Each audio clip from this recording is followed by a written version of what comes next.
Dites non aussi souvent que vous le pouvez. Aujourd'hui, cette semaine, et faites-le sans donner la moindre justification. Tu peux venir m'aider pour mon déménagement cette semaine? Non, je peux pas. Ou mieux, je ne veux pas.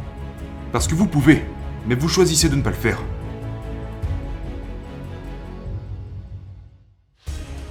Quelles sont les tentations auxquelles vous cédez? Quelles distractions? Quelles sont vos peurs? Sur quoi est-ce que vous hésitez? Qu'est-ce qui vous empêche de faire ce que vous savez que vous devez faire? Identifiez tout ça, écrivez-le, et puis élaborez une stratégie qui vous permettra d'éradiquer les tentations et les distractions de votre vie. Les gars, vous ne devez pas chercher à être occupé. Productif, bien sûr. Efficace, performant, engagé, oui, mais pas occupé.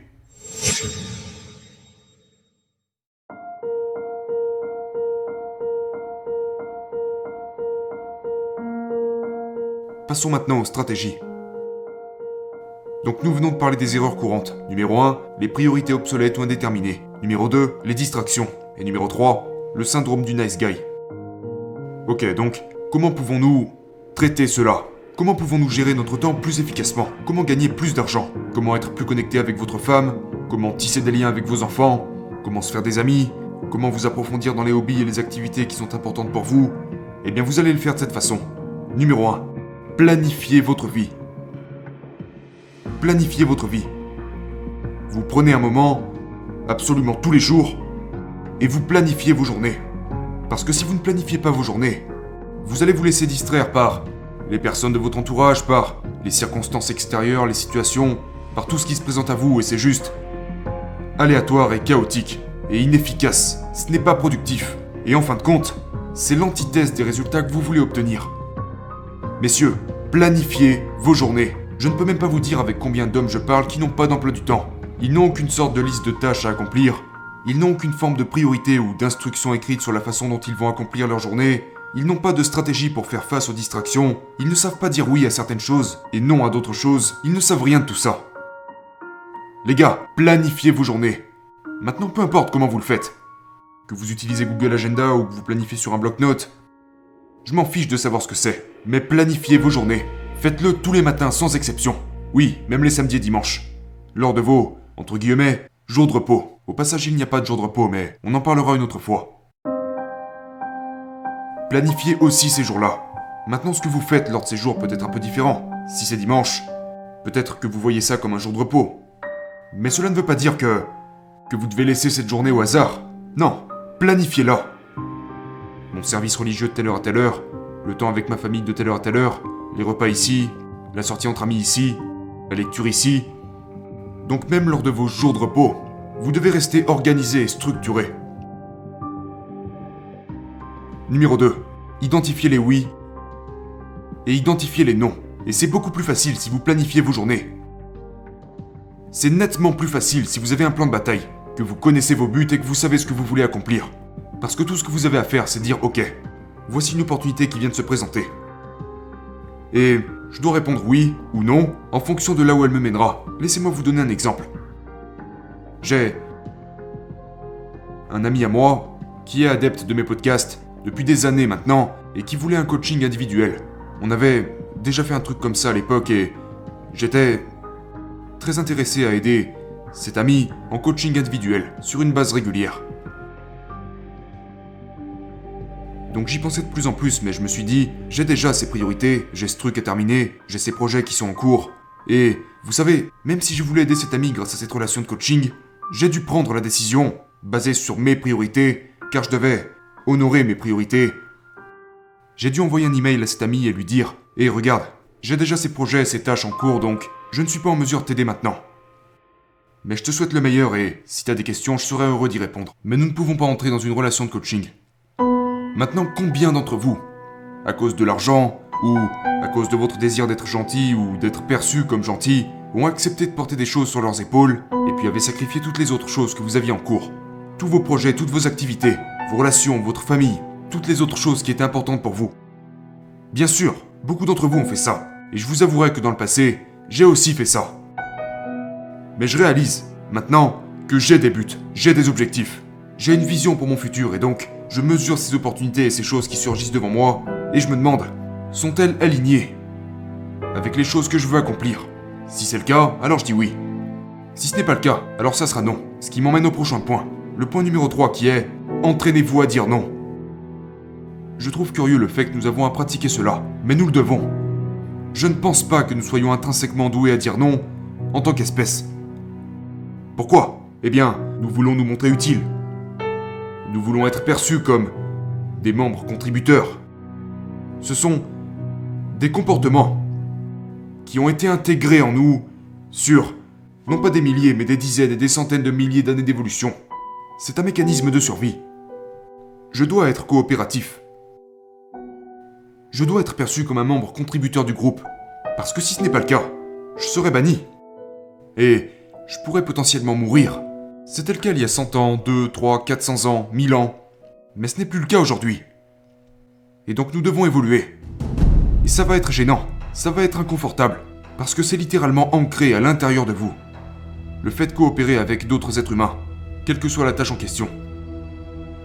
Nous voulons être gentils, nous voulons être coopératifs, nous voulons être utiles. Nous voulons acquiescer quand nous le pouvons.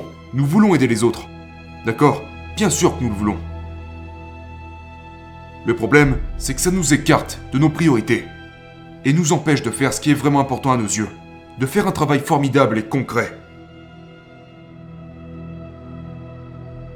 Je pourrais faire toutes sortes de travaux qui rempliraient mes journées, mais qui resteraient insignifiants dans ma vie, ou alors je pourrais passer beaucoup de temps à me concentrer sur les activités les plus significatives, qui m'apporteraient les meilleurs résultats pour moi et pour les gens que je veux servir, vous. Je pourrais être impliqué dans toutes sortes de conneries, mais je ne suis pas intéressé par ça. Je suis intéressé à faire le travail le plus important. Donc je sais à quoi je dois dire oui. Et si quelque chose n'est pas aligné avec ce que j'essaie d'accomplir, je saurais dire non. Mais il faut s'entraîner à dire non. Ça ne vient pas naturellement. La beauté de cela, c'est que ça devient plus facile avec le temps. C'est de plus en plus facile. Donc la première fois que vous allez dire non, ça sera dur. La deuxième fois, ça sera encore dur, mais peut-être pas autant que la première fois. Mais quand vous l'aurez fait 100 fois, vous serez devenu un pro pour dire non. Donc voici mon défi pour vous. Dites non aussi souvent que vous le pouvez. Aujourd'hui, cette semaine, et faites-le sans donner la moindre justification. Hé, tu peux venir m'aider pour mon déménagement cette semaine ? Non, je peux pas. Ou mieux, je ne veux pas. Parce que vous pouvez, mais vous choisissez de ne pas le faire. Non, je ne veux pas. Point barre. Et vous ne donnez pas à qui que ce soit la moindre explication. Maintenant, si c'est un ami, vous pouvez donner une explication. Ce n'est pas ça que je dis.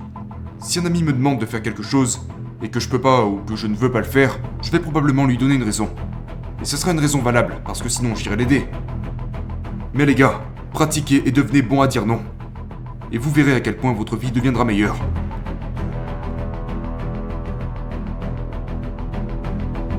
Point numéro 4. Éliminez les tentations et les distractions. Vous devez vous assurer que vous vous en débarrassez et que vous éliminez les tentations et les distractions dans l'absolu. Parce que comme ça, vous n'aurez plus à concentrer votre volonté sur des choses comme l'alcool, la drogue, la pornographie et toutes ces choses qui ne sont que tentations et distractions. Trouvez un moyen de complètement vous débarrasser de ces choses pour que vous n'ayez plus besoin d'exercer une quelconque sorte de volonté pour éviter de vous laisser piéger par ces distractions et ces tentations qui en temps normal vous affecteraient. Mais vous devez également être honnête. Quelles sont les tentations auxquelles vous cédez ? Quelles distractions ? Quelles sont vos peurs ? Sur quoi est-ce que vous hésitez ? Qu'est-ce qui vous empêche de faire ce que vous savez que vous devez faire ? Identifiez tout ça, écrivez-le, et puis élaborez une stratégie qui vous permettra d'éradiquer les tentations et les distractions de votre vie. Ok, point numéro 5. Ça va être intéressant. Faites plus en faisant moins. Faites plus en faisant moins. Nous, en tant qu'hommes, sommes remplis à ras-bord d'activités, de hobbies, de responsabilités, de tâches, de challenges, de ci, de ça, faire cette tâche, mener ce projet à bien, aller s'entraîner, tellement de choses à faire. Et si on n'y fait pas attention, on peut penser être super efficace, à faire des choses qui en réalité n'ont aucune importance. Et on se piège nous-mêmes à croire que nous sommes efficaces.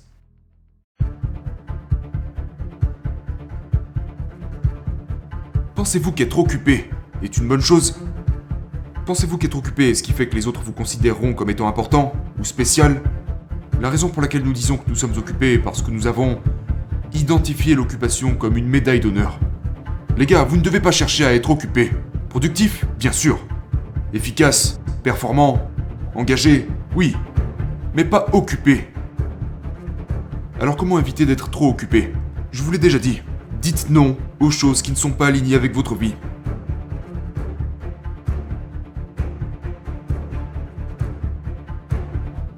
Donc le dernier point, c'est faites plus en faisant moins. Mais soyez hyper efficace et productif, pleinement présent avec les choses que vous faites. Si vous travaillez, soyez pleinement présent et engagé à travailler. Si vous êtes chez vous en train de sauter sur le trampoline avec vos enfants, soyez pleinement engagé. Vous n'avez pas votre téléphone sur vous, même pas à portée de main. Soyez pleinement présent à ce moment-là. Et vous constaterez qu'en faisant moins, vous aurez peut-être une vie bien plus épanouissante et gratifiante. Et c'est de ça qu'il s'agit. Sur votre lit de mort, quand vous regarderez en arrière, vous ne vous direz pas « j'aurais vraiment aimé faire 100 000 $ de plus » ou « j'aurais vraiment aimé, vous savez, rencontrer juste un client supplémentaire ». Non, bien sûr que vous ne vous direz pas ça. Et ce n'est pas à moi de déterminer ce que vous devrez vous dire sur votre lit de mort. Mais je pense que la plupart d'entre vous savez exactement ce que vous avez à faire pour pouvoir vous dire ce que vous aimeriez vous dire à la fin de votre vie. Et je ne peux pas l'identifier pour vous. Vous devez l'identifier.